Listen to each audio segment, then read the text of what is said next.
সালমানকে হত্যার দায় কিভাবে স্বীকার করল ডন। এতদিন কেউই জানত না মূলত ডন আসলে সালমানকে হত্যা করেছে। মূলত সবার সন্দেহে ছিল ওই ডন। সে হচ্ছে সালমানের খুব ঘনিষ্ঠ বন্ধু, সবসময় ওর সাথে থাকে, কিন্তু লোভে, ক্ষমতার লোভে, অর্থের লোভে পরে আগস্ট মাসে তিনি সালমানকে হত্যা করেন। এ দায় মাত্রই তিনি স্বীকার করেন।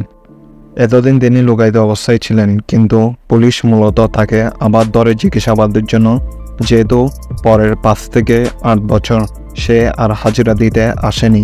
তারপর কোর্ট যখন তাকে ধরে নিয়ে আসছে বলে, তখন সে বাইরে ছিল। বাইরে থেকে যখন বাংলাদেশে কি একটা কাজে ঢাকার মেট্রোপলিটনে আসে, সাথে সাথে গোয়েন্দা পুলিশ তাকে আটক করে এবং 7 দিনের রিমান্ডে নেয়। সেখানেই এসব চাঞ্চল্যকর তথ্য দেন এই ডন। মূলত কীভাবে সালমানকে হত্যা করে তা পুঙ্খানুপুঙ্খভাবে পুলিশকে বলে ডন।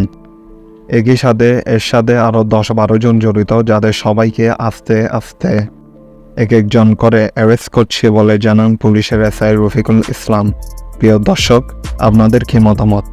ডনকে কী শাস্তি দেওয়া উচিত? অবশ্যই কমেন্টে জানাবেন। ধন্যবাদ।